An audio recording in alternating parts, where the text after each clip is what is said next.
他们是一早的弄哪里我都去等等呢。ฉันรู้เป้รู้มองคอมมิตี้ยินอัพ100แล้วรู้ยิน HCE ปัวนะนู่นเป้ไว้รู้กงเชิงจะเรื่องการศึกษานะเรื่อง education แต่ละเย่เป้หาเจอวันนั้น superintendent ตัวถาแต่ละเที่ยวันนั้นสอนเรื่องการศึกษาเที่ย budget เราส่งออฟพันกับเราเนาะเชี่ยวแล้วรู้สังมินิสตาร์นั่นมาจะ budget มาส่งจากเที่ยจะ deficit ส่งจากเที่ยนะ他们就开始那路一波蒙科米的那不可能展示的多是的哈，保证你的。อย่ารู้HC 100เรามองคอมมิตี้ of 100นั่นมันอย่าอีลูกกงหัวเลยนะเป็นประจาเราชี้เชี่ยนะเดี๋ยวเลยนะยาก็แต่ช่องทอดมูนะสุดเลยยิ่งชี้ถาเราอยู่ๆที่สมัยเราตัวยาชี้เจ้าที่เท่าเราเนาะแต่เนี่ยจะเป็นอย่างว่าจาลูกกงหัวเราชี้ชี้นะแต่ยาลูกกงหัวเลยนะสี่เปล่านะ non profit ที่สมัยสี่เปล่าแต่ไหนเป็นอยากจะละหมู่เลยนะป้าเสือเป็นลูกคอมมิตี้นะที่ละหมู่ป้าเชอกองหัวจะชวนลูกเนี่ยเขาเป็นลูกสังมินิสตาร์นะโดยเฉพาะเรามาจะกองหัวเป็นจะกองหัวมองไหนอยากจะเป็นช่วยอีลูกกองหัวเอาเลยนะเป็นจะตั้งละหมู่เพื่อละหมู่เสือเป็นลูกคอมมิตี้นะโดยเฉพาะแต่นั้นนะที่ละหมู่เชื่อจุยที่ละหมู่เอาเลยนะป้าจะกองหัวทั่วไปแต่นั้นตามที่จะเอาเลยนะยันเลยเต่าจะกองหัวนั่นเลยมุสเกป้าขอที่แต่นั้นเราให้จะเป็นละเป็นหมู่ป้าที่ชื่อเป็นกงเตที่ชื่อนั่นมาแต่อยากได้หนูนี่ป้านี่ลูกของป้าอยากได้เชื่อเทียบได้ก่อนยันเป็นจังเชียต่อฟันลาสินะเป็นจับแทนแต่นะเชื่อใช่ไหมว่าเลยนะ basically แต่นะจะเชื่อเรื่อง politics หรือ education หรือเรื่องด้าน academic นะ development หรือ business แต่นะเราเป็นเรื่องยาละโมช่วยชัวที่ชีแต่นะจึงใจประหยัดพอแต่ยันเป็น empower ยันเป็นเรื่องมองคอมตีนะก็เป็นใช้เป็นมองคอมตีนะปัสสาวะยามุตเอาอีกทางเลยตอนเป็นที่แต่นะเดี๋ยวนะเจ้ากู้เอาใน including เอาเลยนะเป็นละโมป้า participate เอาเรื่องvoter registration ที่เราเหมือนตัวอย่าง election เป็นจะหน่อชื่อเนี่ยโหเป็นเรื่องสิ่งที่ชื่อว่าตั้งนานนู่นนอลิปตาก็ที่ฐานนี่เจอ superintendent ที่จะรู้ตัวฐานซะเกี่ยวกับกันเด้กูดูปนิถาเป็นรู้ทอตลาดก็อาเด็กเขาเสด็จแต่ยาตาทลอนเนี่ยฐานซะจริงเนี่ยว่าจะอาเด็กมิจิก็เสด็จเพราะเดี๋ยวนี้วันนี้จะยาตาทลอนเลยยาทลอนมูมาเนี่ยเป็นชาติรัฐสอนเดลูชาติสอนเดลูลันชนะนะชัวรุ่นเหลียชัวรุ่นเหลียจะน่าดูช่วยเสียจะน่าจะเป็นมวลลันชนะจะเป็นมวล different topics ขอเดียเอาเลยนะเป็นจะ guest speaker อย่างตัวมูชิตานะเพื่อมัว information พูดต่ออย่างเป็นจะเนี่ยสิ่งที่นึกจะมองเฉลี่ยเนี่ยคนน้องก็เฉลี่ยเขา inform จะวันนั้นนั่นเราอยาก issue เขาแต่เนี่ย affect ไปมองคำเดียวนะแต่นะที่เขา purpose นู่นน่ะจะอยากเป็นรู้ lunch นะรู้ว่า monthly อย่าง lunch จะชัวร์รู้ที่แต่นะจะเป็น advertise แต่นะจะอยากจะติดทานเราตัวกงแต่นะยาทรมานมาอยากรู้ใจเป็นละมุถาเป็นสักส่วนจากกองหัวที่จะคอมมิตี้ลีเดอร์นอที่ก็เฉลี่ยละมุว่าอวกเกตนะไว้รู้ชื่อรู้จุดนะเป็นอยากเชื่อเป็นลูกคอมมิตี้นะเลยอยากเล่นนะเสียอยากทรมานมันอยากเล่นนะเสียเป็นกูจิตต่อถักษาที่เขาอย่าง subject specific นะจะเรื่องการศึกษานะโดยเฉพาะที่นู่นเราถัดจอเกี่ยวกับกันเตอตอนเด็กนี่ครับนี่เราถัดกับที่จะชมหมดเลยอย่างนี้อีลูนี่เราใส่ยาเราถ่ายหรือนี่ใส่ยาเราถ่ายอะไรจ้ะอยากเกิดอีลูนี่จะเป็น more different topics นะเลยนะลูกเก่าเล่นดูอย่าลู next one แต่น่าจะเป็นถ่ายไปแต่ฉันลูแบงค์หัว blaze นะอยากที่สมัยถอยมาอยาก highway นะจะแล้วอยาก sponsor นะก็จะเป็นอยากมุดถ่ายจะเรื่องด้าน business โดยเฉพาะที่เราอย่ามัวจะspeaker ตัวแต่SBA ที่ตัวแต่วันแต่ลูกกองหัวจะเรื่อง business นั่นแหละอย่าตัวถามแต่ในตัว October เลยจะเป็นมาเรีย advertise แต่ในก็จะได้inform แต่ในตัวของเราตัวกองแต่นะถ้าเป็นจิตสรุปมอง community of อีปุ่นเรื่องเนาะนู่นนี่ยังเคสเดตรงกันแล้วนี่ยังเจ้าเลยนี่จีวันทั้งหลายจะได้ participate ตลอดใจเคสจึงจะอย่าลูกกองหัวนั่นมาเป็นเชิงขี้ใจนั่งที่อย่าแต่ฉันจะเป็นจะอย่างฟังได้คนนะจะยังมัวยันเลยช่องเลี้ยงยาอย่าดูกองหัวดูชีรู้ตลาดมอวิเลชนะมัวกูจะบีว่างแค่จะละมัวแคนรีว่างเดี๋ยวมัวชัวสื่อว่างโลหนอปอว่างโลแล้วมาเจ้าดร.ลีปอยช่องโลตองกู้ยาโลเป็นจะจ้องแรงนะอย่างประมาณแต่โกชาโกยีแรงแต่น่าจะเมื่อเทนี่อันนู้นชงเจ้าเมื่อเทนี่ชิวที่ชีเท่านั้นอยากจะจัดอดัมกูอยากเป็นตัว advice เท่านั้น thì bé lúc còn này có tăng là rất chia lịch của hành tàu bắt mình chỉ tàu lì nó sẽ thế mà lịch là bé chẳngต้องการ member gì nè ok vậy là cái member này thì anh ra để by invitation xíu by invitation 是嘛？你要 locally 了，你开到 national 了要ทั่วไปเลย ยัง national เลย嘛 national เลย แล้วแต่เป็นมัวเป็นมัวจะวันนั้น founder ตัวปัวแต่นั้นกูยังย่อแคลิฟอร์เนียย่อ Wisconsin ที่เชื่อแต่นั้น thì nó nói thật sự sẽ nó cần đấy thì tận đây này thực sự thì nếu mà trong lúc first week là second week là chả thay cái every other month yeah every other all the isong yeah all the isongแต่นั้น yeah แต่พี่ยังป้องกันหู Tuesday ใช่ every other month อย่างแต่นั้นเลยจะเราเป็นพยายาม advertise ประมาณอีลูกเหลียวเด็ดนะอย่าลืมถึงสาเขาติดต่อนี่สปอเพราะนี่แต่น่ะนี่ผมว่าเนี่ยเขายู Facebook แล้วyaเว็บไซต์นั่นเรื่องเชื่อตรงนี้ตรงนี้ถ่ายyeah เป็นมัวเว็บไซต์ที่เชื่อมานะเป็นมัวเว็บไซต์ที่เชื่อแต่นั้นอย่าหาเดี๋ยวแต่ฉันอยากจะที่หาสนใจสารนู information จอนั่นละวันนั้นจอนย่านะอย่าไปตัว contact person ตอนนั้นตัวเรื่อง public relations ที่เรื่องอย่าง media แต่วันนั้นอย่าหูนั่นละหูดัตัวจะต้องเจ้าชี้เปล่าอีส่วนเปล่าเชื่อใจแล้วต้องเจ้าชี้เดี๋ยวเปล่าอีส่วนเปล่าเชื่อใจนะตัวนี้อยากพูดตัว number ตัวนี้มั่วฉะนั้นเราก็มาที่ refer เนี่ยตัวจอนเท่านั้น不晓得也去这样，我就是从搞这个是还到可能咱们是了给现在呢。อย่าไปสักอย่างนั้นเฉยๆจะรู้ใจเขาแต่อย่างนั้นไปจะก็ที่นั่งจับห้องเฉยๆนะชัวป้าชัวเปิดชัวเขาเฉยแต่นั้นไปเอาตอนละมุชิกงเชี่ยวโอเคนะมั่งอย่ารู้ใจเราเลยนะที่เนี่ยตัดสีเหล็กตาเหล็กแต่นั้นเชียเนี่ยจะไปจะแต่นั้นท่านพลแล้วเหล็กตาที่เฉียดแต่นั้นนี่อย่าใจเขาแต่จะจบไปจะมองนะไปตอนละมุชิกงเตโอเคเชียร์อย่าลุกกงหงทีละที่อยากแต่นั้นไปทะเลหมู่ความก้าวหน้าและตอนเดไปทะเลละหมู่ว่าต่อยไปเปิดแต่นั้นต่อจะต่อเล่นหมู่มากุศลจะตั้งแบ่งของเต้นอะไรมันจะเล่นแต่จะมันอะไรเนี่ยเนี่ยสอนย่อแต่นั้นนะอย่าไปโชว์เกจเตี้ยแต่นั้นจะกุศลจะต่ออย่าย่อแต่ไปจำมองโดยเฉพาะแต่อย่าไปจะเอาอะไรนะป้าไม่นอตีออกตีชับไปย่อนอแต่นั้นจะยังสาก็ช่วยละหมู่ป้าต่อยชีแค่ละหมู่กงเตะแต่นั้นที่ยังอะไรไปหูจันได้แต่นั้นเราเนี่ยตัวกงแต่นั้นที่เนี่ยไปชิเกิดแต่นั้นที่ไปละหมู่ชิป้าชิเชยแต่นั้นนะหมอ我讲听了没呢 ？Thank you. Thank you. First, I would like to invite our guests to be onto the stage. So, yeah, let's welcome Dr. John Tan. He's current superintendent, the interim superintendent for Singapore School District. We also have today with us School Board Jim Wood. So, welcome. I have to clap, he's my boss. That's good you recognize. How we doing?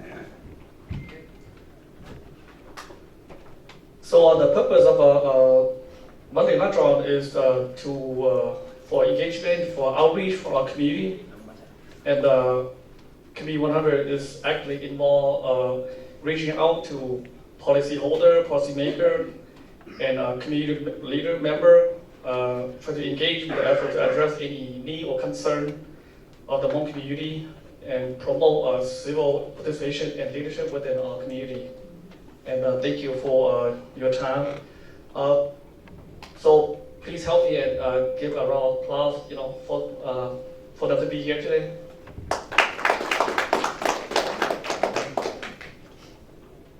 Before we move forward, I want to introduce myself. My name is Ko Yang, and I'm the secretary of the Hmong Committee 100. With us today, we also have a member of the organization. With us today is the chairman, Zhang Tao. Please stand up. Okay. Also the vice chair, Li Pao Shong. We have the treasurer, Michael Zeba Yatao.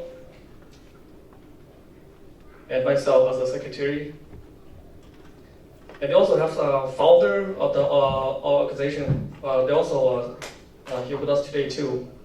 One of the founder is Mo Cheng.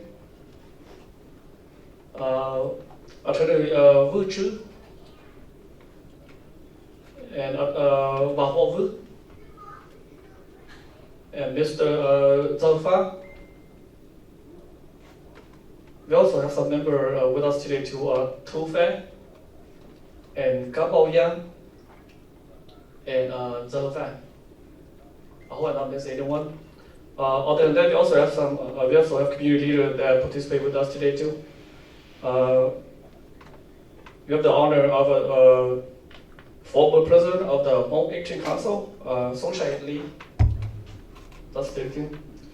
We also have distinguished Dr. Shuoya. He's an associate professor of St. Cloud State University and also the president of the Hmong Nationality Organization with us today too. So like I say, for the purpose of this luncheon is to engage with policymakers, with leader within different section of the community to engage in discussion, any concern or any issue that addresses the concern of the Hmong community in Minnesota here. So that is the little introduction about our organization. Also, I want to share with our guest today about the purpose of organization too. So the Hmong Community 100 is a national, nonpartisan organization composed of American citizens of Hmong descent. Each member has achieved position of leadership in the United States in a broad range of profession. And the Hmong Community 100 was found in 2024 by a group of concerned Hmong Americans who are leaders in their field. They recognize the need to form an entity that will address the growth and development of the Hmong community politically, economically, and socially. This through our member activity, such as our lunch-on, our engagement through academic, government, business law, science, and art, that we believe that we can provide a cultural dimension to the great issue facing our Hmong community worldwide. And that's the organization. Next, I would like to introduce our guest. I'm sure some of you probably know by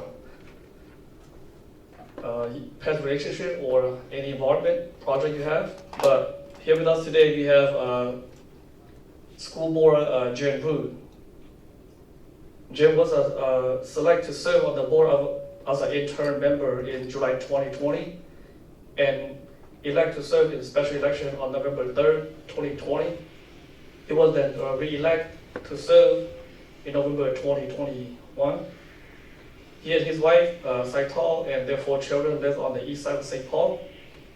Their children attend St. Paul Public School, and age range from elementary school to high school to early childhood family education. And that's what we have today, board member Jin Boon. Next, one of our distinguished guests today, also Dr. John Tai. He's currently the intern superintendent of the St. Paul Public School. On May 20, 2024, Dr. John Tai became intern superintendent of the St. Paul Public School. He is an educational leader of the school district, which serves approximately 33,000 pre-K to 12 students and employ over 6,000 staff. St. Paul Public School is the second largest and most diverse school in the district, school district in Minnesota, which students speak more than 100 languages, and 70 of whom are eligible for free lunch or reduced lunch. And he's previously served as the superintendent of the Roseville Public School. So again, please welcome our guest with an applause.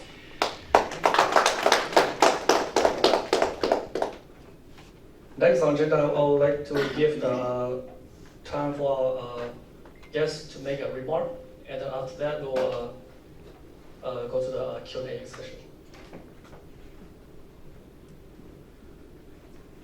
Thank you for inviting me. I want to start by saying that if it wasn't for patroning Hmong Nyaholu St. Paul Nona for as long as we have, I wouldn't be sitting up here. I am the 6th school board member who's Hmong. We have one right here. Na Ying, I call him Na Ying, but politically he ran as Chu. Legally. Yeah, legally. Uranus Chubu. So I am the sixth board member. I'm proud to serve. St. Paul Public Schools, proud to be from the Hmong community. I really build off the work of everybody who's come before me. And one of my goals is to lay a good foundation for the people who come after me. Like what was spoken up here, I came in 2020, right after Marnie Shone passed away. And one of the things that I wanted to do was create a memorial for her, because Hopelu Jaemong now, there's a lot of loss, a lot of suffering, and to me, only the Hmong people know how to honor our own people. Like, Kuichi Chachero, administration, Kuichi Chachero, Kuja colleagues, Kuja board member, Kuying Jalo Tantahai, Beto Olinana honor, Beto Itu Hmong school board member, COVID-19 Tohana. So that's one thing I'm very proud to do. Lots of other things I did besides that, but I don't want to take too much time, just give it to John Tyne here. You never argue with the boss. That's the first rule. First, I want to just say how honored I am to be here today. And it's just a privilege. This is not my first trip here. I was here the last time I served, and Chu was on, when I walked in the door, it was just like he flashed back before my eyes. He was on the school board when you picked me last time, and I served for a year. So I'm kind of proud of the fact that I'm the only person in the history of St. Paul Schools to serve as superintendent twice. That means I didn't do a very good job the first time, so they had to call me back, I guess. But I put together, what I'd like to do is make a few remarks, very brief, and then what I'd like to do is open it up for some questions, if you would like. First of all, people always ask me, the first thing they say is, how long are you going to be here? Because I don't think they want me to leave right away, but they know that I'm going to leave, and they want to know when and how I'm going to be replaced. Well, as my daughter said, that's kind of up to the doctors, isn't it? How long you're going to be there? So right now, I'm a new man from when I first met Chu. I've had both knees replaced, operations on both kidneys. My back has been fixed. I'm like a brand new person. So I'm kind of excited to be here. So what has changed from the last time you were in St. Paul? I think St. Paul has become leaner and more diverse than it was the first time I was here. I think you still have a great number of individuals who are totally committed to the kids that you serve. And I had a wonderful experience. It was the best day that I've had in St. Paul this year. I was over at the Freedom School, and the Freedom School had me read, and then one of the things they say at the end is you have to strut your stuff, you know, show your stuff. My stuff has been strutted out for quite a while now. So I did the best I could, but Dr. Hill was there. She's in a walker, so she couldn't stand up, and we were supposed to dance. So she stayed in the chair, and we just did spins around the room. And the kids just loved it. And I think you would be very much surprised how many, the diversity of the group. There's a large number of African American students, but also a number of Hmong students that attend school there too. So it was really a great experience, and I really liked it. And what it reminded me of is how important it is to get back and be with kids. You know? Because that's why we're all here, aren't we? I think you guys are not here to hear me. You're here to find out what's happening in our schools because you care about your kids. And I was talking to a couple right here. What's your name again? Mom. Yeah. I was talking to her, and we were talking about teachers. And I said, one of the things, the only thing that's really important is if you really care about kids and you love them. And she agreed with me, so I feel pretty privileged. You're one of the founders too, aren't you, of this organization? Good for you. Wow. All right. They couldn't get you to run for vice president, huh? No? Well, somebody asked me, how many first day of schools have you been professionally? Not as a student, but as a teacher and as an administrator. This is my 52nd start of the school year. Wow. That kind of took the wind out of my sails a little bit. And this is my 40th year as a superintendent. So, this is the last time, by the way, I'm telling you. I'm not coming back again. Okay? No, I'm not. He was either saying, you darn right you're not. But when I was running, I mentioned this to Chu too, that I was minding my own business. I was in Roseville happily, well, yeah, retired. I don't want to know if I was happy. I miss kids. And some people said, well, aren't you going to be another fill-in someplace? And I had a couple offers to go to the west side. East side's the best side, right? So I wanted to stay on the east side, and I said just in jest, well, the only two schools that could get me back are St. Paul and Roseville. And I figured Joe is never going to leave. And the person that's in Roseville was one that worked with me and is a young person. She'll be there for a long time too, and is a great superintendent. And all of a sudden, Joe packed up and headed to Wisconsin.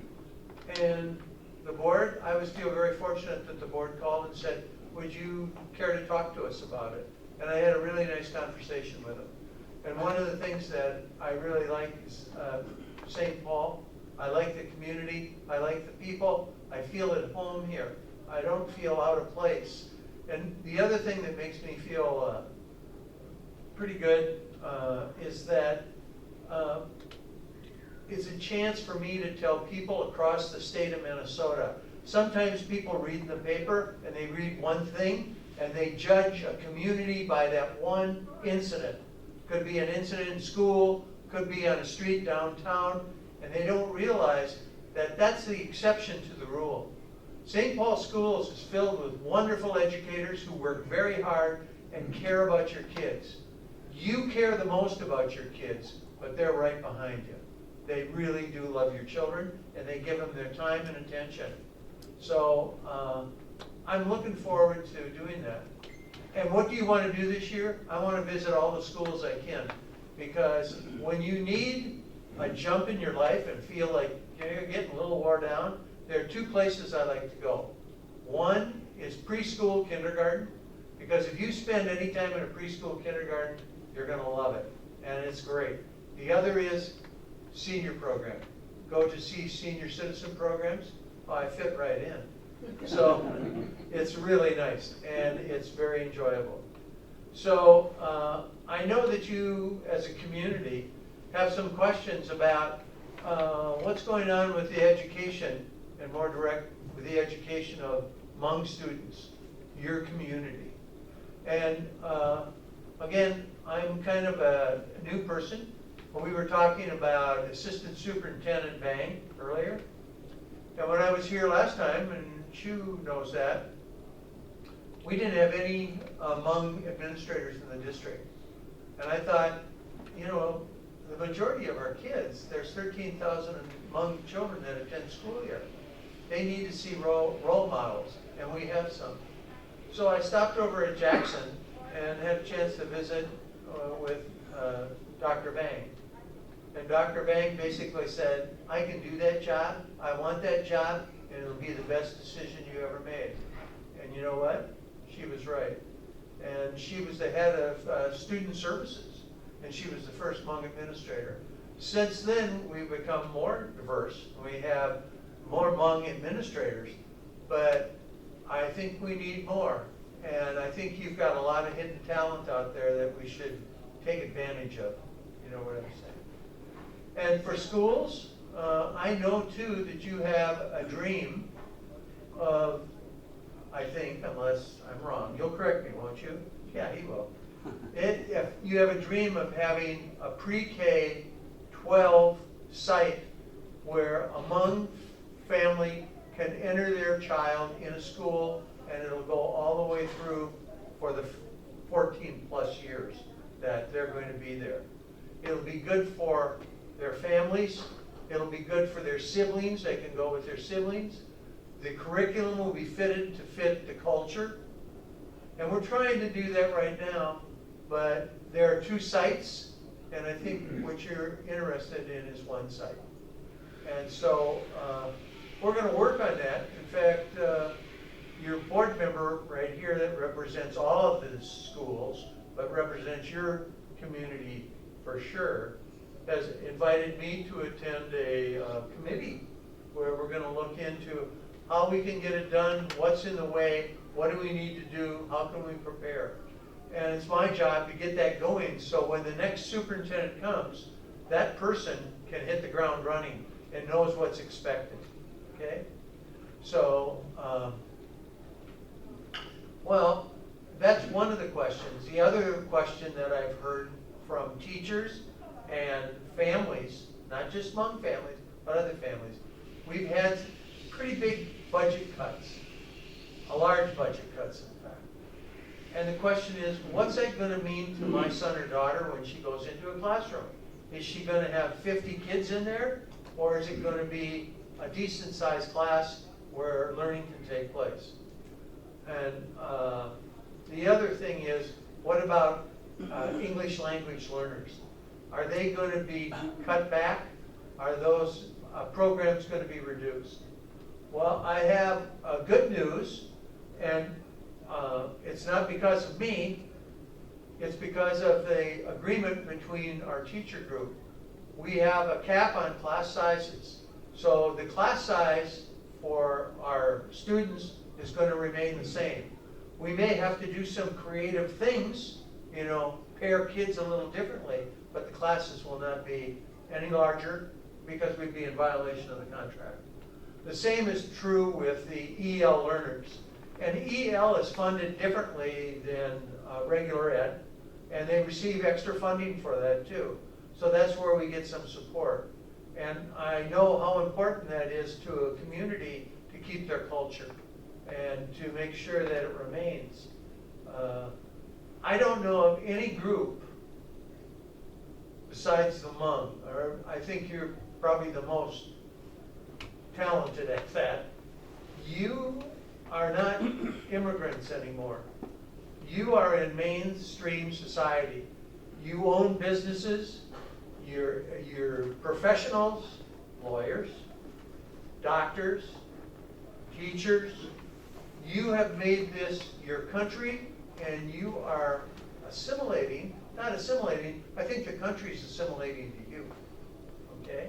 And you are the heart and soul of this community, and especially St. Paul. Is St. Paul still the largest number of Hmong residents in the country? I thought so. And it is. And you probably don't, do they know Kayang Tuck? Maybe some of them. Kayang? Kayang is the assistant to the school board. But I've known her in another life. She was my boss in Roseville. She was on the school board there. And I met her dad originally, Juet Su, because I was writing a paper. I was a Hmong, not a Hmong, no, I'm not Hmong. You can see that. But I was in a Bush Fellow, and I was in a program. And one of the things we were trying to do is to learn how we could communicate better with the Hmong community.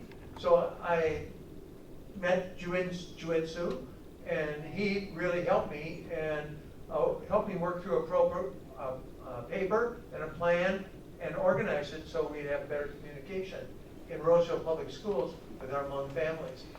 Little did I know that his daughter was Kayang.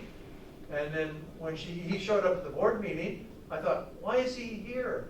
And his kids weren't in school anymore, and it was his daughter. So it's really, you guys are just weaved into the society, and I think that's just so great. You are role models for other immigrants who arrive on our shores. So you should be very proud of that. So what are the questions was that gonna be? Do you have any questions? Yes, As we have Pete? some prepared question. Yes. Uh-oh. Okay. All right, I'm ready. Can I have mic, Matt? Sure. Sure. So, answer the, oh, sorry.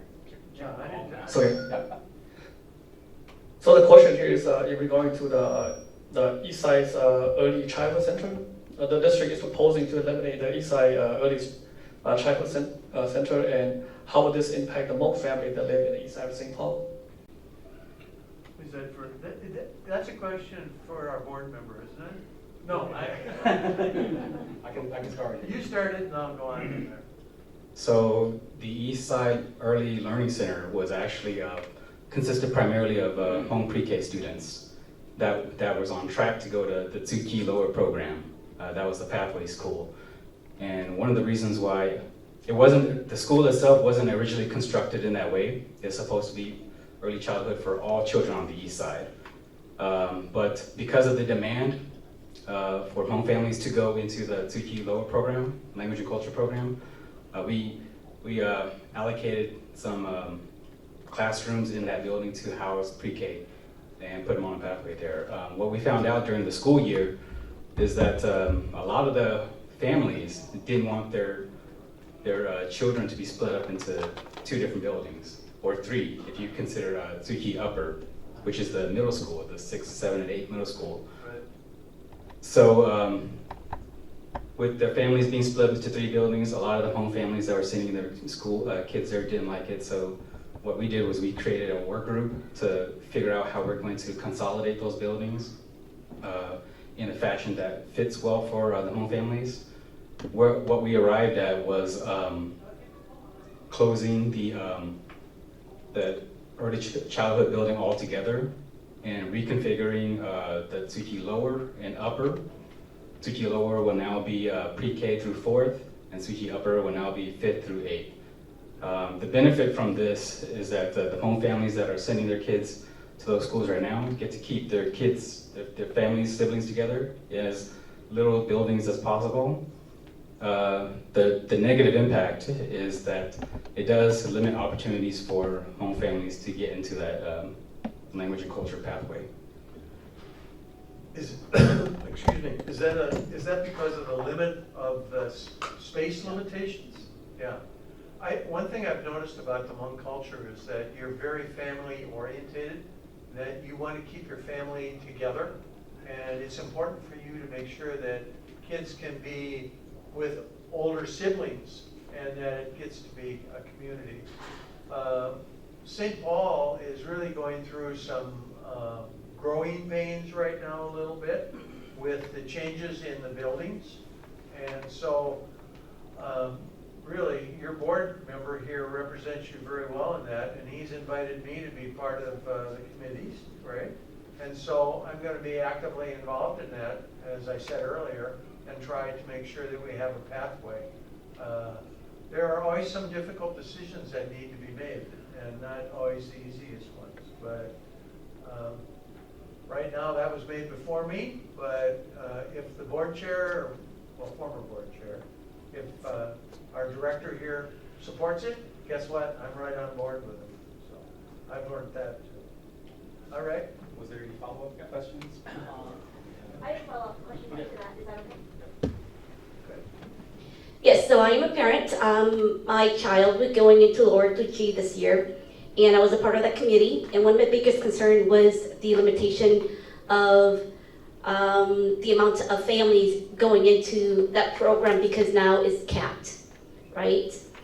My understanding is that there's 36,000 Hmong families here in St. Paul. 8,000 of them are under the age of 5 years old. So what is being done now to ensure that Hmong families can enter into this program? That I don't know. You know what? One of the things I learned is not to make a statement when you don't have the facts, and I don't have the facts on that. I know that our Hmong families are the largest population that we have in the Twin Cities, and that they deserve full representation, and that just what I talked about the culture, how important it is for families to be together, And if we don't take care of our Hmong's families and make sure that space is available, I know what the outcome is going to be. The outcome is going to be charter school people will take our kids and they'll fill the void for us. So if we're gonna retain our families, we're gonna have to get on the stick and make some changes. That's what I believe. And so what those changes will be, I think I'm not gonna make those decisions alone, but in coordination with the committee, taking it to the board, I have made that pretty clear. And it also seems like, I think sometimes the Hmong families are saying, we've been asking, when is it our turn? Is that right? Okay. So I think I'll have to get on my horse and push the envelope a little bit. So, any advice? Do you know anybody on the board you could help us influence? What about community? How is community being involved in this decision process making? That right now, I honestly, I assume it's through the committee. And, you know, administratively, there's a couple of things that I think we need to change right now. And example, and I'll use this. In every school district that I've been in, there's always been information that's been shared with the board dealing with test scores and results. I haven't seen that yet here, and I'm going to be pushing for that. And also some work on our equity programs. I think our equity programs, no offense, I'm not trying to downgrade what we have, but I think it needs to be improved or to be better. And in order to do that, we have to have involvement of the community and people who are involved, who represent that group of people. And I had a board member talk to me last night and said, what you need and what we need is we need something like we had in Roseville, with an equity vision that was bound and that was involved and had a lot of group involvement. So I hear you. And we better get on the stick or we're going to pay the price. Yeah, to follow up on that, Superintendent Tyne here. There are still other choices that families can send, other schools that families can send their students to, and we heard loud and clear that home families want to keep their kids together. So even though there may not be space at the Tsuchi Lower program, we want to continue doing that at other schools. So we heard loud and clear that that's a criteria for home families, and we're going to try to make it happen in the other choices that we have.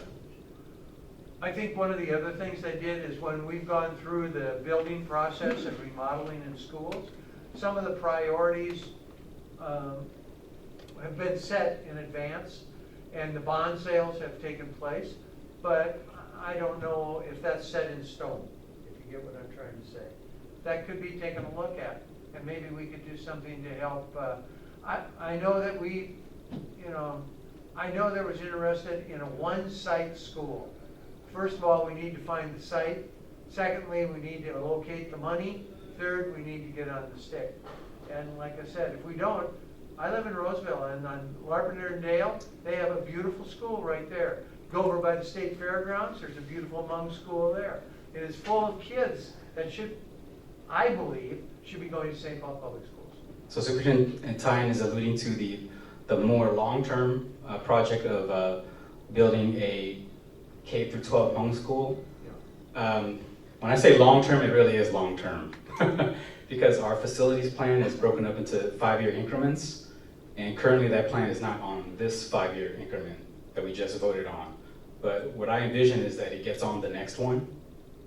And one of the reasons why facilities planning does take so long is we have many other buildings in St. Paul Public Schools. True. And they need to be fixed, they need to be built too.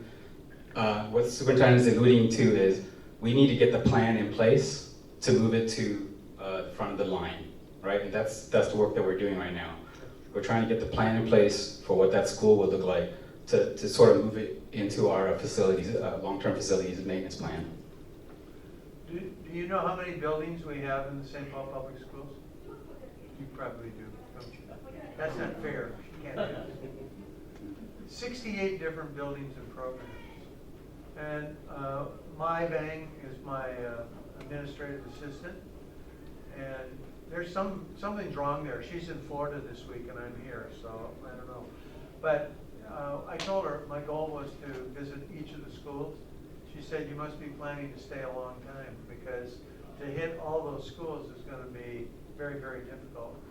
But I want to see all the schools, I want to see those kids, and I want to know what's going on in each of them too. I won't be able to change everything when I'm here, but I think I might be able to instill in them how important it is for us to make sure that we retain kids. You know, enrollment is a big issue in our district, and yet we're sending hundreds of kids out to different opportunities. I do believe parents make the best decision, but what we need to do is give them a reason to make that decision here. Yeah, so that will just go straight to my next question. The next question is the school district have been losing students to various non-charter schools. What are, as board of the St. Paul Public School and also the superintendent, what are you trying to do differently to keep the student in the district? And how are you trying to, how are you going to work with the charter school to make sure that the academic achievements stay in front and center of your strategy?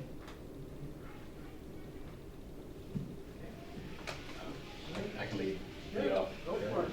I'm not going to argue with the boss. So, if I'm understanding this correctly, what are we doing in St. Paul Public Schools to keep our kids from going to charter schools, our home students? The first place I go to is our Tzu-Chi Language and Culture program. I want to say I'm about to send my 4-year-old into that program, and what I've seen from that program is it is as immersive as it is rigorous for our Hmong students that go into that program. When they first go in, nothing but Hmong is spoken to them, nothing but Hmong is read to them, you know? And the concept is they develop that language first and then integrate into English as they move throughout the grades. I would put that program up to any charter school programs that's out there. I'm confident and I believe in that program. Another thing is, for whatever reason, if you don't want that program, if you're a Hmong family, we have other choices, right? We have Montessori, which my wife and I have sent our kids to a Montessori program before. We have STEM, we have music, we have aerospace technology. So the choices that St. Paul Public Schools has the ability to keep Hmong people in our district if they don't choose that program or if for whatever reason they can't get into that program. One thing that we have that I think charter schools don't have is we have a lot of Hmong educators that are actually in the classroom that are teaching our students. We have Hmong staff that are TAs. We have Hmong bus drivers. We have Hmong security staff, right? Alongside administrators like John Tyne was saying earlier and board members like myself. I think the representation in our organization comparatively to charter schools is throughout the organization, right? Not just at certain parts, but throughout. Our students really resonate with that. What else? We have to take him out Go more ahead. in public. Did you know that? It's very good. That's true. You know, a lot of districts, and I was in another district, we started an immersion program. It's not immersion, it's dual language. And one of the things that we found out is that we want the Hmong kids to have the tools to be the smartest kids in the class, okay? And dual language makes that happen.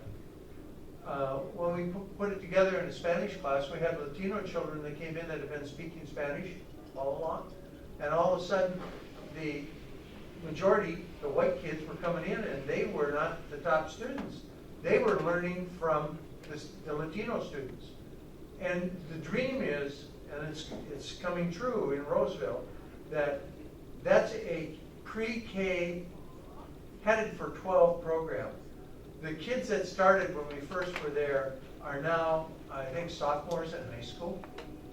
And they don't speak Spanish all the time now, but they do have enrichment classes in it so they can keep the language up.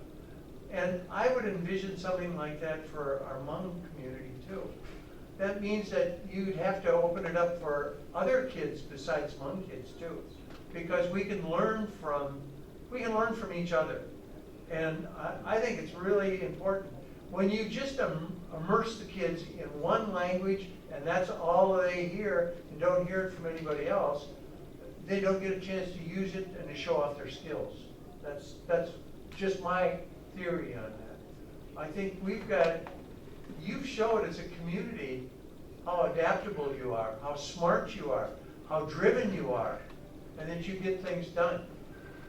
We need, jump phone. Is it for me? Do I get to go now? No. I'll take your place. Yeah. But we need to work on that. And he's absolutely right. We are trying to hire, support, and to have Hmong students, or Hmong faculty and staff members in our schools. We want our kids to see successful Hmong people every day when they go to school, because if they do, they're going to be. And I think we could learn from our charter schools. I would not hesitate to sit down and talk to our charter schools, and I don't want to be mean, but I'd love to take some of those kids back.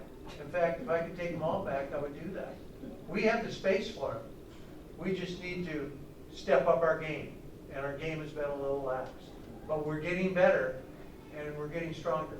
One thing I'll say about the school, okay? You don't have to worry that we're going to close down. We're going to be there. We're going to be there for the long haul. You don't have to worry that we're going to relocate to Maplewood or someplace else. We're going to be here for serving your kids. We've been here for 150 years. We're going to continue to do it. My dream is that when we send our kids off to go to the academies, there's going to be Hmong kids in that group. When we go to law school, there's going to be Hmong kids that are accepted in it. When we go to electing people to the Supreme Court or appointing them, we're going to have a Hmong Supreme Court justice. That's going to happen. It's just a matter of time. But we got to pick up our game so that we can move it forward. So my job is to push, push, push. Which I'm going to do. Try not to get in trouble with you. Were there any follow-up questions? Yeah, good. Well, I do have a question, also comment. Well, first of all, thank you for sharing the information. Are you hearing me okay? Okay, yeah. Okay. I am invited to this meeting, and it says, we'll focus on the budget. Oh, yeah. And up for now, I do not hear anything about the budget. I want you to tell us the budget. Are you short on the budget, or do you over the budget? I want to hear that. And do you want us to help you to do the budget? The strategy how to get the budget. Well, I may have more questions, but let's stop now. Sure. Can I take it?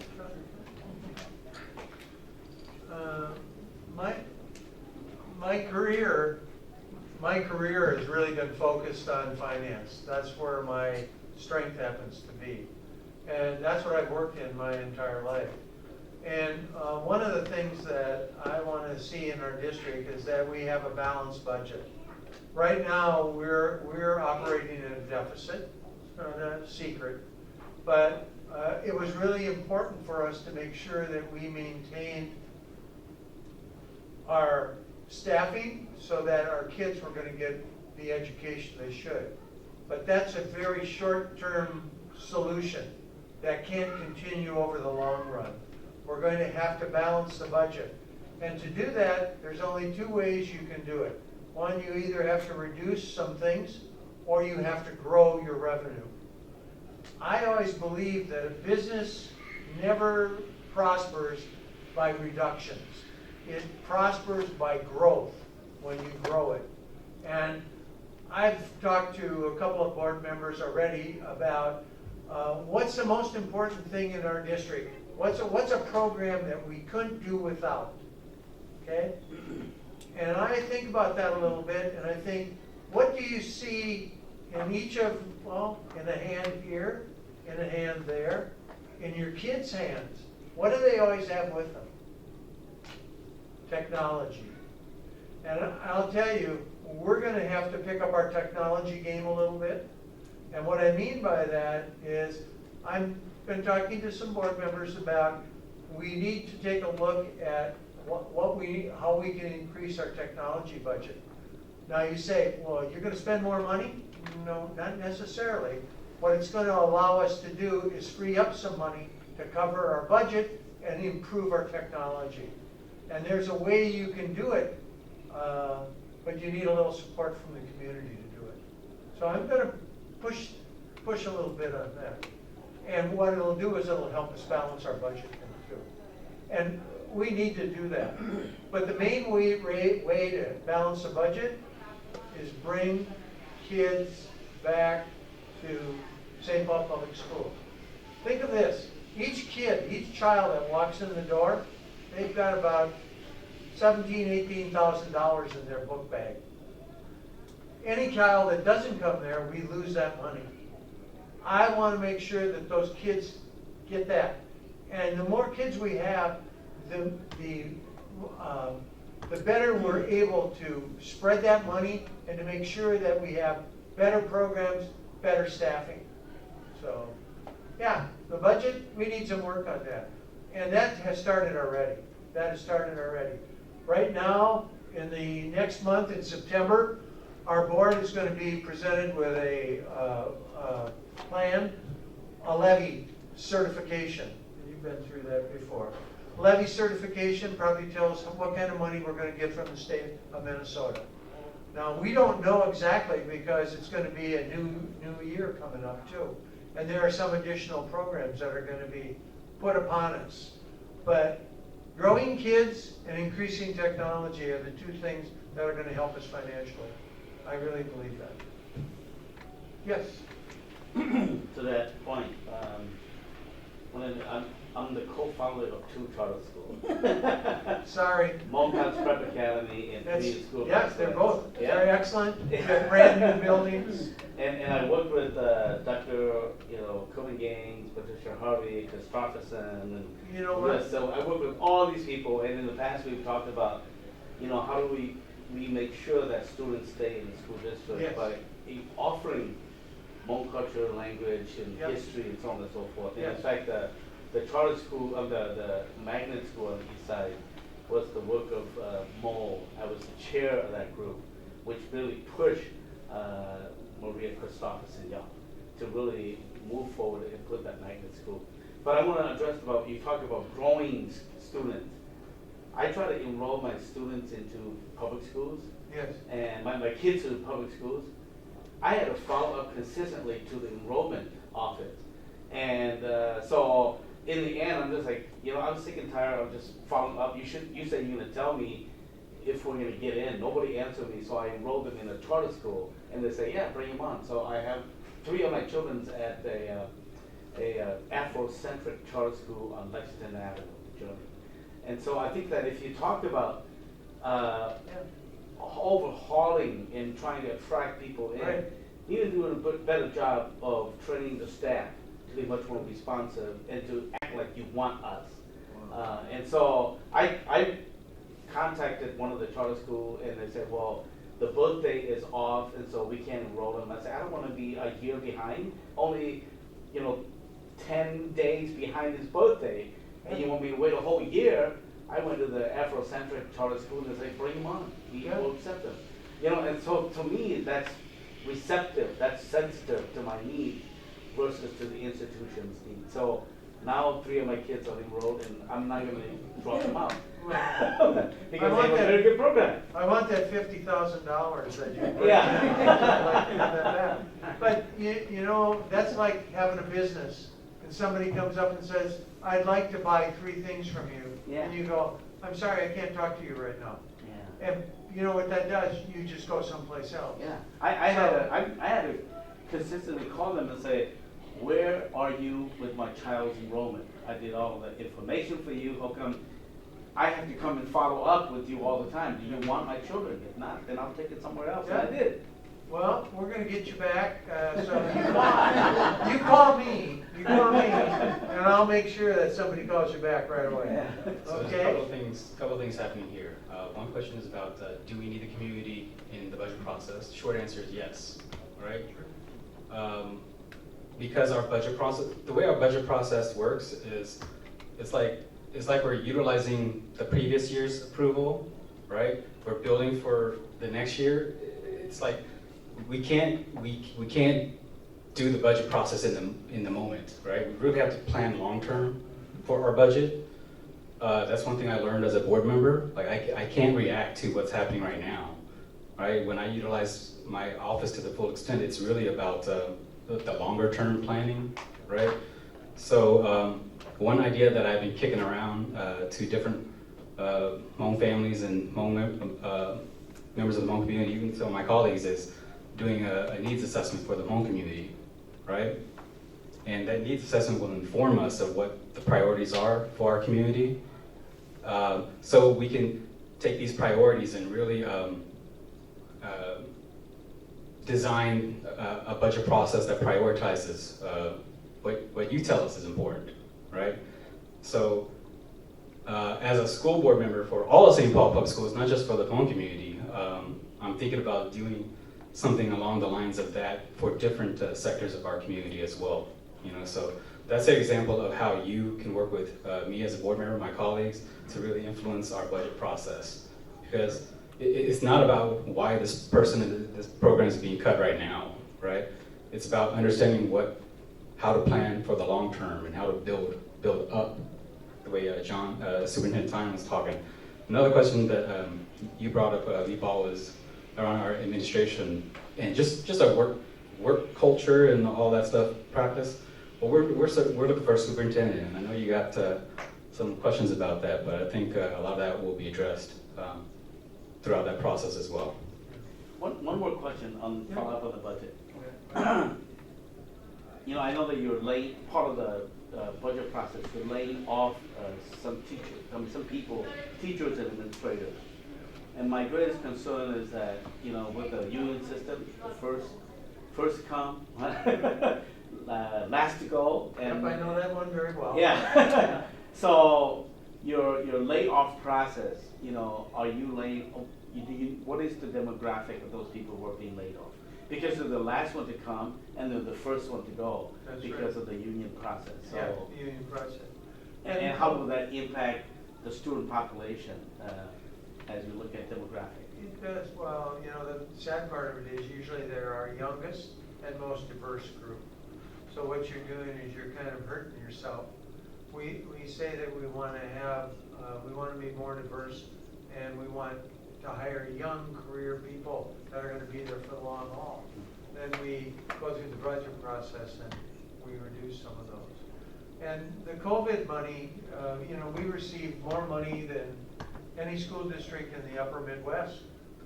And it was a lot of money.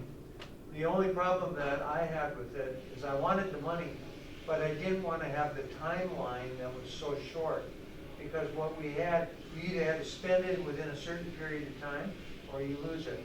And in fact, September 30th this year is the last date that we can spend COVID money. If there's any left, it just goes back into the coffers in Washington. So, and the other thing is when people come to me and say, can't you change something right now? The budget has already been set, and that budget will be in place until June 30th of next year.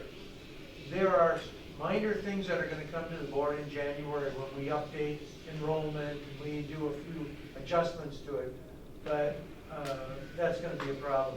And so it's hard to change. It's hard to add big things, big ticket items.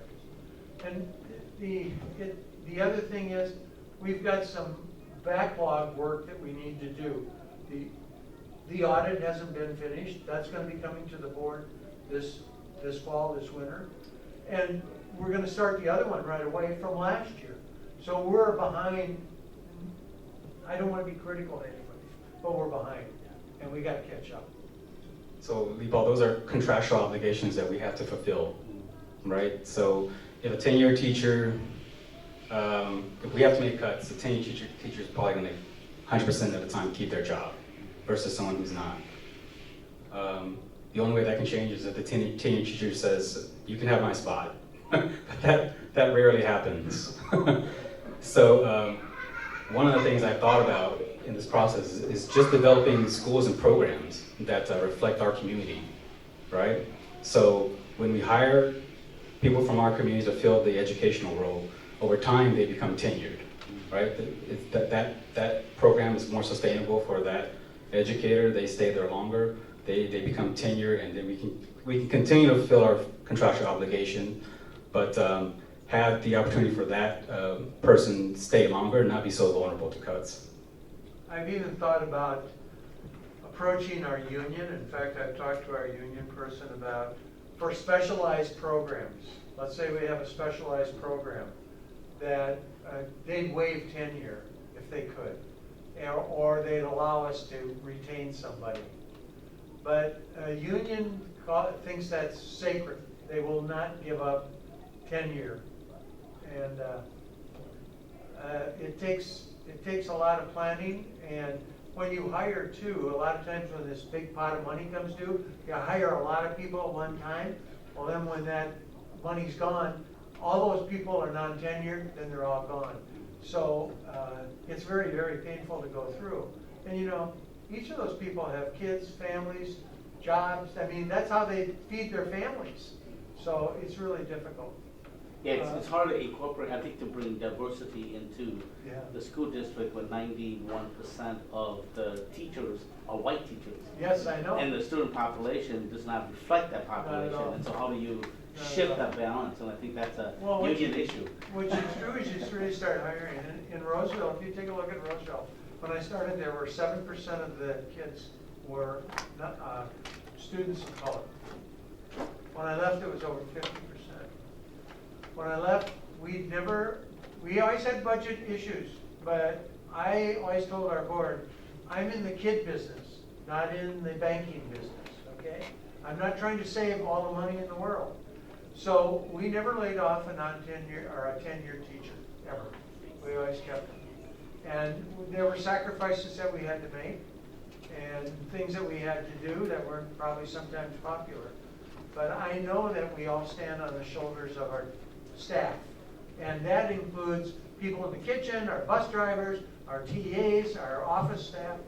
That's important too. We need every one of those folks. So, this is a very tough thing. And we'll try to make some adjustments, but our union is pretty strong, as you've noticed. Yes.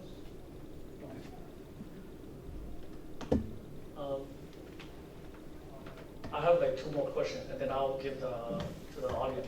I don't know, we pretty much run out of time, but maybe ask the guests, are you able to stay for like a few minutes? Okay. Okay. So My boss is here. the next 2 questions is in regard to the superintendent.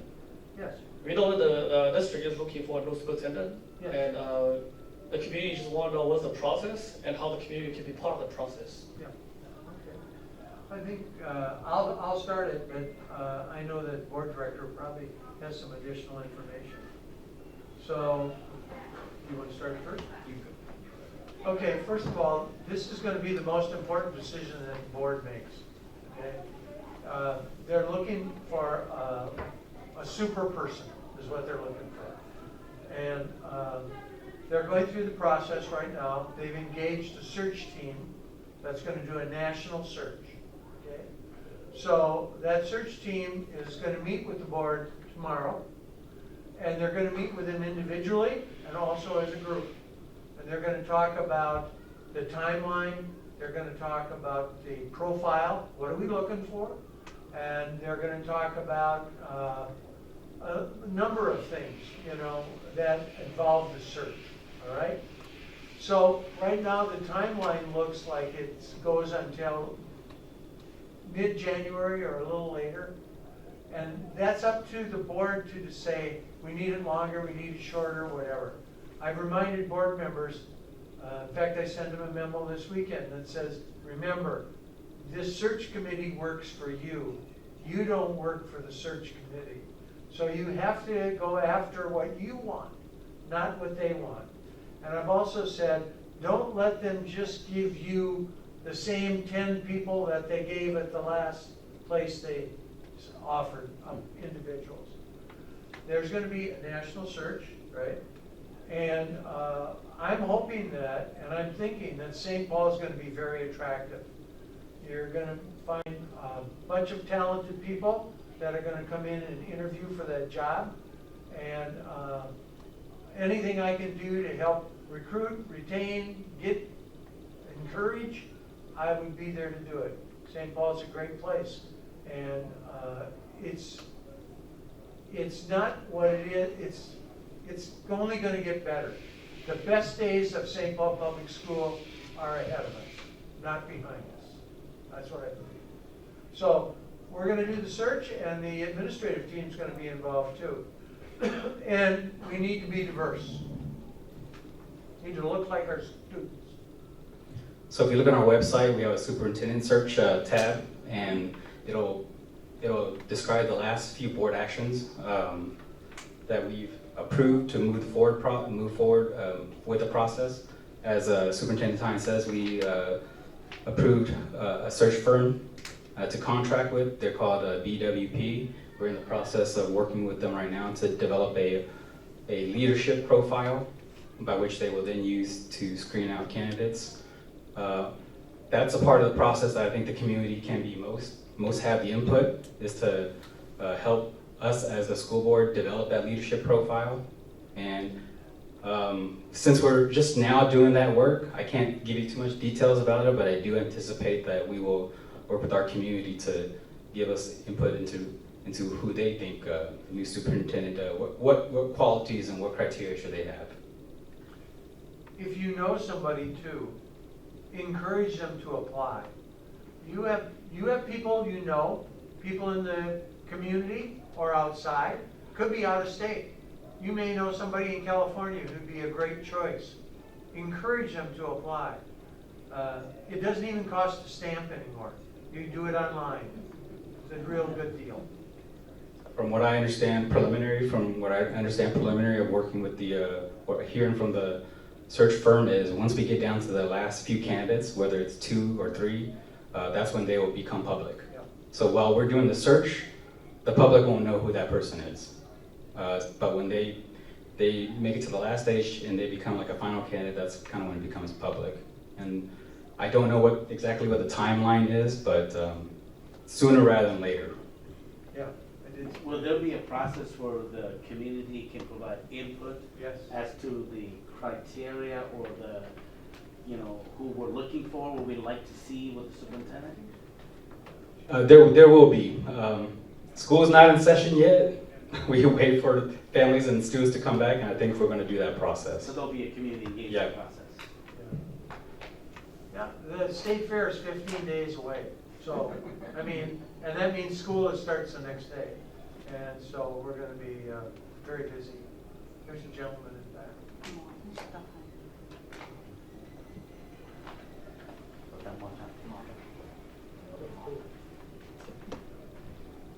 Thank you, Dr. Lee Paul-Shong. You give the information that I like. But I do not hear from you two about action to be taken. Okay? I want to push the Hmong culture of the public school so that the mainstream people will more understand about us and take that culture to the public school. I like that. Dr. Lee Poisson, I like that. But let me propose my idea for you. That I think you should get a place, and Sunnis Ali will be returned to Minnesota. And let's get a place, a good place. Bring Sunnis Ali in, bring the Hmong people in, but I want to bring the mainstream people more, the mainstream people to that meeting or conference or whatever you will call. And I like to have somebody like Dr. Lee Poisson, Dr. Shui Ya, help to organize the Hmong culture and provide that to the conference. And then you people take that information to public school and put that in the public school. I like to hear that. I like to see that. Thank you so much.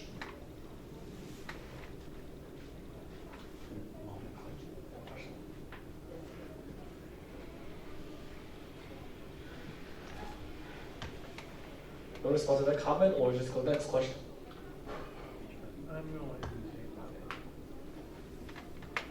That's a great idea, and it's not just the Hmong 100 group that we need to get input from. It's different groups across our communities. We have Hmong people who have disabilities, right? We have Hmong people who are old or young, who go to St. Paul schools, who don't go to St. Paul public schools. So I would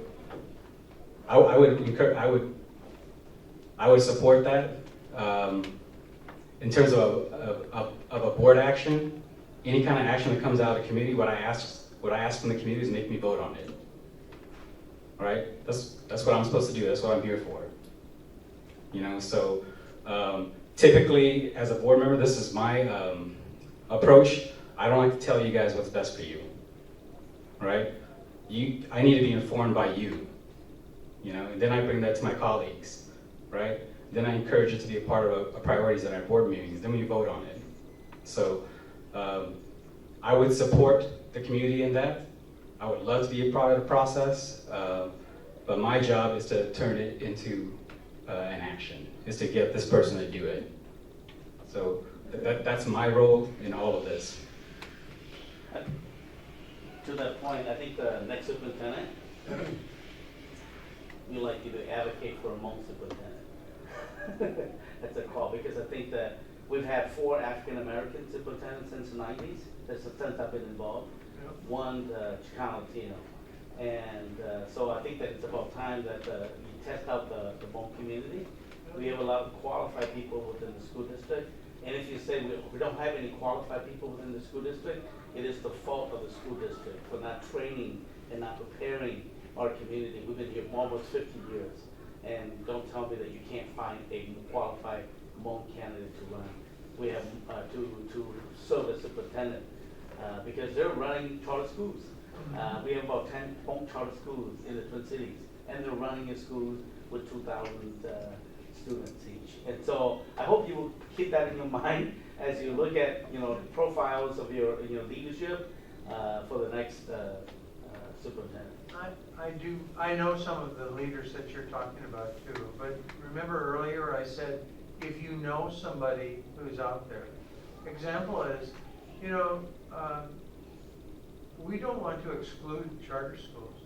If they have the leadership that would be beneficial, it's a big job, because there's 33,000 kids, 68 different buildings and programs, and a lot of personalities. And charter schools are run a little bit differently in the way the board and stuff is set up, elected, and we have taxing authority too.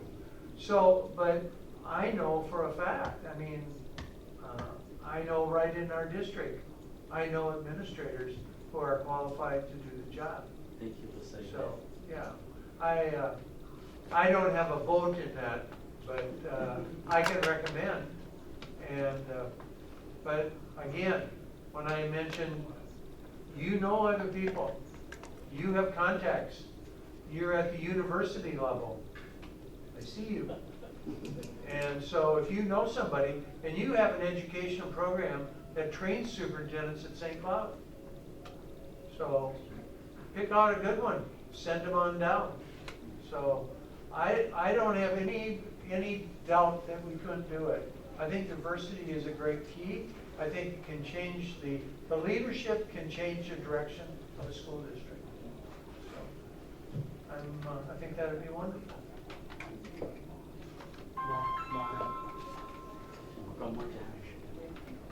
One last comment. One last comment. Say the best for last, no, I'm just kidding. No, you're right. Superintendent John, Board Member Jim Wu, I commend you for the work that you are doing in the school district, because I was a former educator, so I know how difficult the work is, and commend you for the Articulate program at Suki Academy K-12. That's going to be very, very important. I'm a product of the St. Paul Public School. Me, Lee Powell, and Dia were all graduates of St. Paul Public School. And I also have 23 years as support staff and administrating the St. Paul Public School. Left and started a charter school and is doing very successful right now, close to 2,000 students. I retired from education, and so I have the opportunity to look from inside out St. Paul Public School and the charter school. There's a couple of things that I'm going to take back. And I truly care about the children of St. Paul Public School, charter school, private school. But there is certain things that must happen for any school district or for the parent, the community, to feel a part of this great city of St. Paul and St. Paul Public School. And as we need to find a new superintendent, I hope that you can take some of the comment here and some of the comment that I would like to comment today. I believe that now in the 21st century, all school districts need to be revamped, okay? And St. Paul is a prime example that you have as a new superintendent. If I was a superintendent new right now, I would take the St. Paul Public School on a new revamped strategic planning for the 21st century. What does that look like? I don't think too many people in the school district know what that means. Especially in school districts like St. Paul, Minneapolis, you and I gotta push that on the side, okay? Here right now, St. Paul, who are a student, what are the needs? How do you know? You've got to be a part of the community. You cannot be at the 360 Colburn, which I used to be, us and them, okay? As a school administrator, principal, district, you need to insert yourself into the community. It cannot be just one of these meetings, oh, I'm gonna go because they invite me. You become a part of the community. What does that mean? You be where the community is. Soccer tournament, New Year, whatever it is, you be there.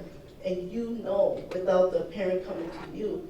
Now with a strong program at charter school, they're not gonna come and tell you, well, this is what you have to do. And that's what happened. That's what a lot of families left. They came and they tell you, we need a Hmong language charter school. It's like, sorry, we don't have money, okay?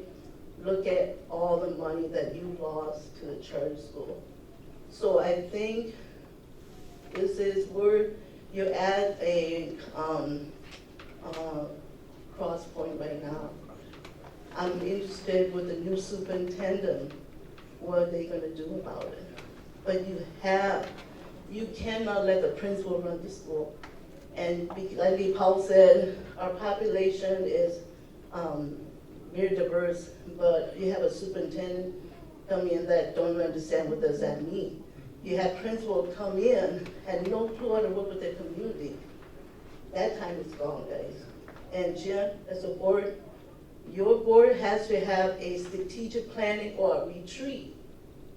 How are you going to create an environment if just to keep your students so they don't go to the charter school. But there needs to be a huge revamp. All the principals in St. Paul Public School must and have to change their mindset, okay? It cannot be, oh, well, you know, they have to integrate into our culture. Mm-mm. Any education institution, public school, charter school, college, university, if the head of the people think like that, you're gonna go down, okay? So, believe it or not, I graduated from St. Paul. I worked for St. Paul for 22 years, and I retired as an educator. You got to change, Jim. You gotta get the board on. You gotta get the board on board. You gotta superintendent. You gotta get all the principal.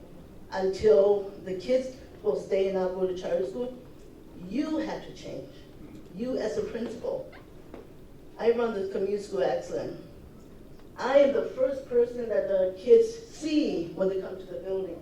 I'm the person that sees the hall. I'm the person that they see during lunch. I'm the last person they see on the bus. A school administrator is not going to get to this level, then they should not be a principal.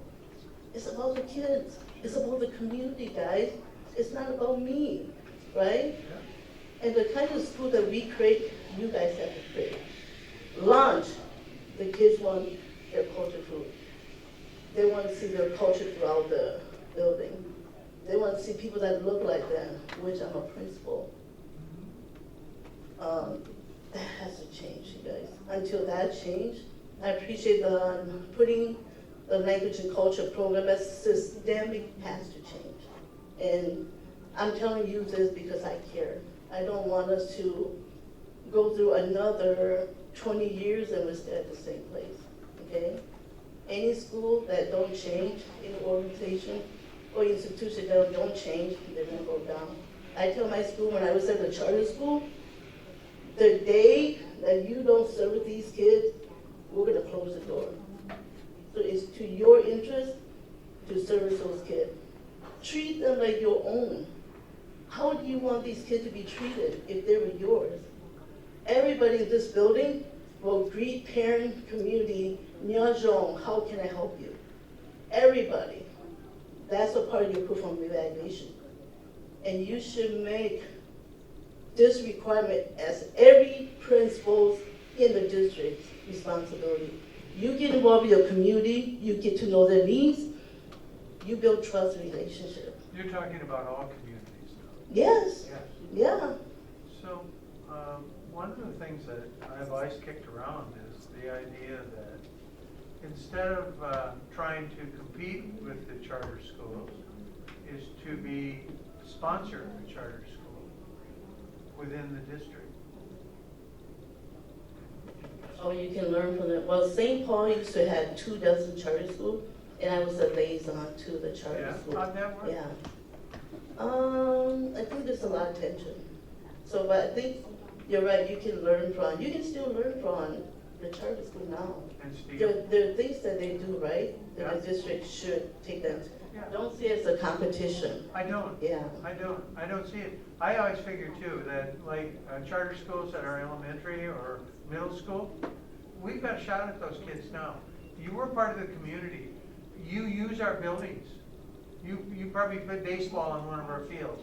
You probably play tennis on one of the courts. You probably take a community ed program. So we need to have more outreach to all communities, not just, and I mean, I'm speaking to, You do. I know who I'm speaking to, but it needs to be all communities. And it is I'll tell you, the board is gonna have a really tough job. And so is your new superintendent. I'll be home in my, watching The Price is Right. But Yeah. the rest of them are gonna be there having to deal with these issues. And I'll do what I can to push and to make sure that we get a chance to have those opportunities for all of our kids. Yeah, just revamp and make Yeah. things user-friendly. Yeah. If you have a Dr. Lee Pao Chong, can't even get their kids enrolled, we have a huge problem. What are the people that don't speak any language? What kind of problem they have? You sound like my ex-wife. She called the district office, not in here, but in my old district. And she tried to get our kids on the bus. She she couldn't get them on the bus. And she said, when I got home, she said, if I can't get our kids on the bus, how do you think people who don't have the tools that we have and the language and the skills and we're privileged people. So, so I understand that Yeah, too. but I care. I'm a proud school district. I care What about high the St. school? Paul kids. What high school? Most of us School, graduated from Como. Como. Como, Both of yeah. us graduated from I Como. was just over there the other day. Yeah, so I care, That's and 85. I'm a business owner now. I care about the people who are gonna come out of St. Paul Public School to work at my place. And so I'm a community member. I wanna help it. I wanna give you our 2 cents of someone who's been the inside out and giving you a different perspective. Thank you. No, that's very helpful. 1985, you Yeah, graduated? class of 85. Well, let me see, what was I doing about that? I was a school administrator or something, yeah. So with that, we'll come to a close of our luncheon today, and just thank you for Dr. John and Castle School Board Jim for your time, and please give them a round of applause. Thank you. Thanks for allowing Oh, me to come on. visit with you today. I really appreciate it. Jim has had me over here once before. Wait, come on. Junior, Wait, too. yeah. Oh, yes. Oh, what have we got? Yeah, these are the engagement. You're kidding, this is great.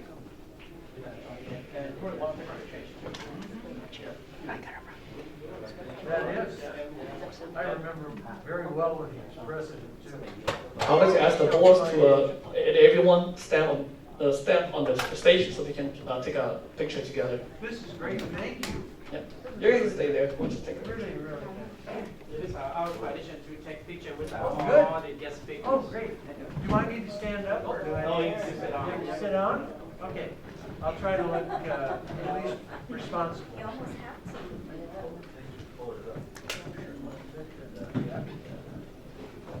This is really great. Thank you for the book. So these are the Complimentary of Michael Yetao, who was in charge of this.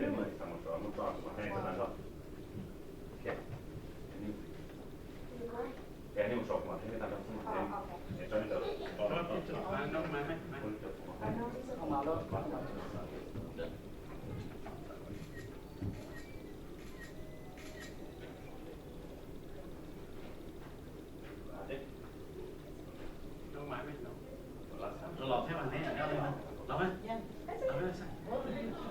lắm tôi muốn là lắm á lắm sẽ cái lắm á